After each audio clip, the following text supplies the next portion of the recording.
तो दामादों के नाम पहले बताता हूँ, यानी आपका टाइप कर रहे हो वो पूरा हो जाएगा। The son-in-law of LDF former convener who got the contract, Zonta, owner is Rajesh Pillai. And subcontractor is, what is the name? Suresh? Venugopal's son-in-law. Venugopal is the KPCC former general secretary. N. Venugopal. हाँ, the subcontractor name is N. Venugopal. No. N. Venugopal's His son-in-law. son-in-law. I got it. So that is one. And this is never done. There are 2-3 issues. When Prime Minister has given a clarion call of Swachh Bharat, 130 crore people are participating in it. The Kerala government is doing utter violations of the rules. And when I was in 2016 Environment Minister, it was the Kerala cadre officer who prepared the rules. But Kerala is not following those rules. So that's the sum and story. तो हिंदी में इतना ही बताऊंगा कि कोचिन में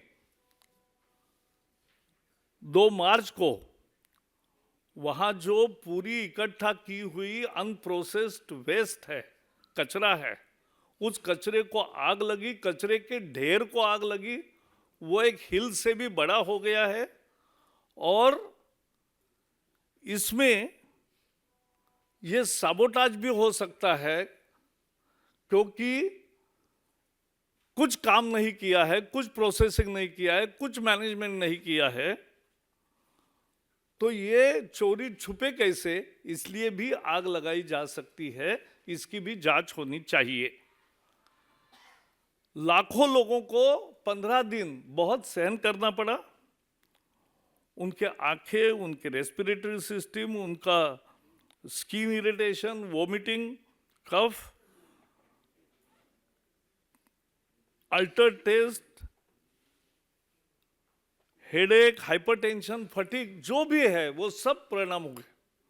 और उस परिणामों के कारण ये एक बहुत environment, this is the man made crisis, not a natural calamity.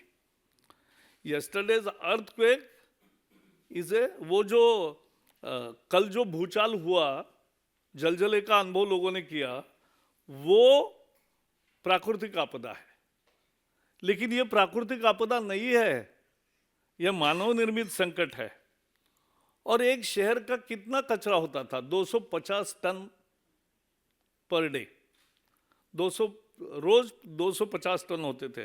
वो 250 टन 110 एकड़ में फैला के रख के उसकी टेकड़ी एक हिल बन गई, पहाड़ बन गया।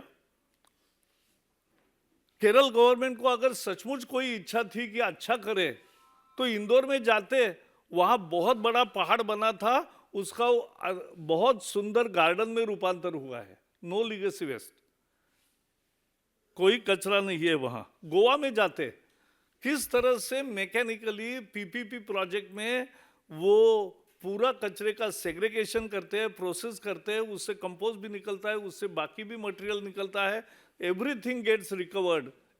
और वो सब करके फायदे में भी है, कचरा उनको पैसा कमा के दे रहा है, उसी में से बिजली पैदा करते हैं, उसी आधी बिजली 31,000 यूनिट रोज करते हैं, उसमें 15,000 यूनिट पे इनका प्लांट चलता है, 16,000 यूनिट वो बेचते हैं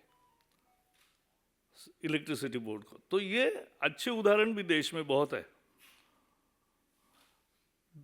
बीजेपी की टीम गई, सीपीसीबी की टीम गई, अनेक संस्थाओं की गई, और पत्रकारों ने भी बहुत अच्छा काम किया।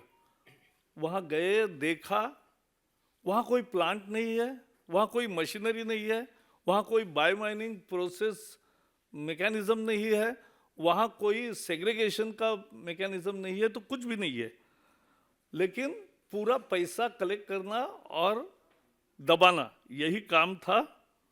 और कंपोस्टिंग यूनिट एक बांधा था कोचिन कॉर्पोरेशन ने, वो भी ढल गया, पहले ही साल में पूरा ढह गया। वहाँ नज़दीक कदमब्रायर रिवर है, उसके किनारे ही ये सब है, और वहाँ पानी पूरा प्रदूषित हो गया, जमीन पूरी प्रदूषित हो गई, अंडरग्राउंड वाटर प्रदूषित हो गया, क्योंकि कोई सावधानी नहीं बरती। और इसके कारण, और ये वाटर इसी नदी का नया इन्फो पार्क बना है, एक्सपोर्ट जोन बना है, स्मार्ट सिटी बनी है, इन अनेक उद्योग है, तो उनको भी यही पानी जा रहा है। ये क्यों हुआ? क्योंकि एक बड़ा घोटाला है। घोटाला क्या है? ये झोंटा नाम के कंपनी को ये बायो माइनिंग करने का कॉन्ट्रैक्ट दिया कोचिन कॉरपोरेशन ने, कि सारी वेस्ट का बायो माइनिंग हो जाए, तो बाकी जो पतरा है, ये टिन है, रबर है, ये है, तो वो सब अलग अलग हो जाएगा, लोग ले जाएंगे, रिसाइकल होगा। उनको 54 करोड़ का दिया, लेकिन उन्होंने दूसरे दिन कॉन्ट्रैक्ट मिलते ही क्या किया? सब कॉन्ट्रैक्ट दे दिया। किसको? अरश मीनाक्षी एनवायरमेंटल केयर, मेरे प्रेस नोट में वो नाम है, आपको कोई चिंता करने की जरूरत नहीं। उनको 22 करोड़ में दिया, यानी बिना कुछ किए 32 करोड़ रुपए पॉकेट में जाते हैं।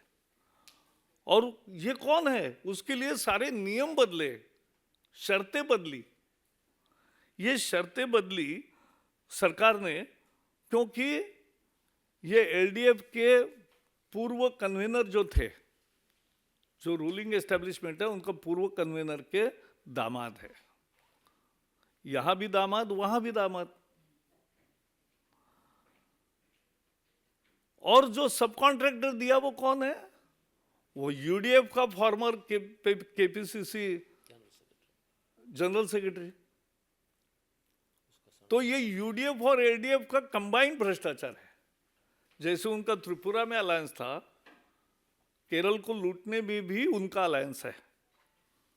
और जोंटा को कोई एक्सपीरियंस नहीं था, दूसरे अनेक अच्छी कंपनियां आकर काम करना चाहती थी, लेकिन उनको आने नहीं दिया।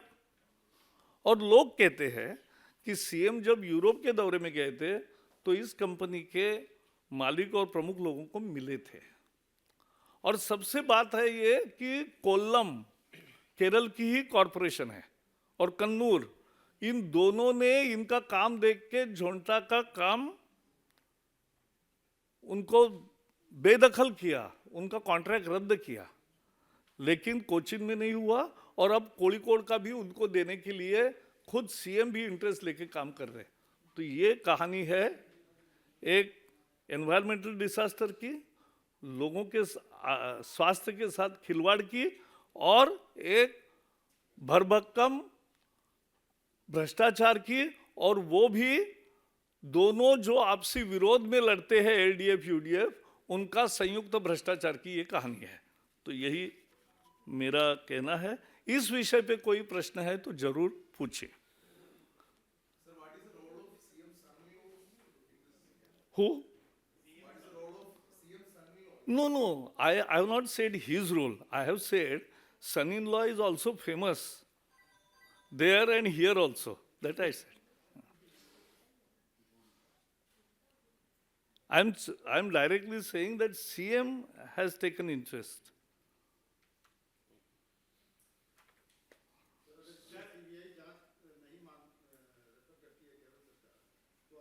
नहीं, केरल सरकार नहीं करेगी, लेकिन हाईकोर्ट में चल रहा है मामला, तो हम आशा तो कर ही सकते हैं ना कि हाईकोर्ट कहेगी।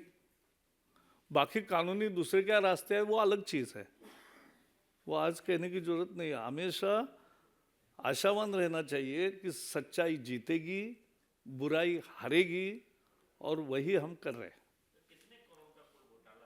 कुल घोटाला का अंदाजा आप लगाएंगे, क्योंकि अनेक शहरों में है और इनके भी अनेक शहरों में प्लांट है, तो देखेंगे। लेकिन ये तो जो कंपोस्ट प्लांट बनाया वो ये रुपए का मुद्दा नहीं है, लोगों के स्वास्थ्य के साथ खिलवाड़ है, वेस्ट मैनेजमेंट का खिलवाड़ है, स्वच्छ भारत के विरोध की बात है।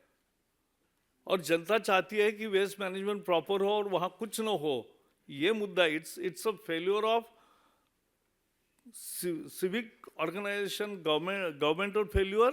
It's a government failure of state government, where they have not adhered to and not made a serious plan of implementing 2016 waste management rules. That is the story. So my question is to V. Muralidharan sir. So there are reports of security being done within at British High Commission. नहीं वो आज नहीं, वो बाद में मिलो आप. ऐसा है, my policy everybody knows it, कि आज यही टॉपिक, आपको धन्यवाद देख के मैं आपके साथ चाय पीऊंगा, लेकिन आज दूसरा बाइट नहीं होगा. और कल परसों कभी भी आओ, वी आर रेडी.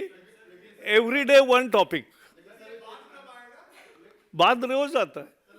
कभी भी मेरे घर आपका स्वागत है, आइए. हाँ बताओ. नहीं वो आज नहीं मैं बोलूँगा. ऐसा है, आपको हमारे ऐसे विषयों पर कभी बाइट देना होता है तो आपको तुरंत मैसेज आता है और तुरंत बाइट देते हैं, तो चिंता मत करिए, आप कोई विदाउट प्रतिक्रिया नहीं रहेंगे. अरे वही है, 1 मिनट. अरे भाई रोज, अरे भाई पेपर में 100 न्यूज होती है, तो 100 क्वेश्चन मेरे भी होते हैं, लेकिन आज केवल ये मुद्दा है. Thank you very much. हाँ बोलो ना. आपका जो इस पर सवाल है वो कहा जाएगा ये मैं बता सकता हूँ, लेकिन पूछिए पूछिए. जी जी. कोयला घोटाला से आपने शुरू किया था, जमीन घोटाला, और यहाँ पर आप आगे खनान घोटाला. तो ये आप क्या साबित करना चाहते हैं कि लेफ्ट और कांग्रेस दोनों करप्शन में वहाँ पर लिप्त है और भाजपा बिल्कुल यही बिल्कुल हमारा कहना है और अनुभव है केरल की जनता का कि एक बार एलडीएफ लूटी है, एक बार यूडीएफ लूटी है. अब उन्होंने नया फॉर्मूला किया है कि दोनों मिलकर लूटते हैं. और दूसरी बात उसमें यह है कि LDF and UDF are 2 sides of the same coin. वो केरल में कुश्ती, वेंकैया का वाक्य याद आया मुझे, केरल में कुश्ती और बाकी जगह दोस्ती. Let us see our advocates what they do, but I can expect as a citizen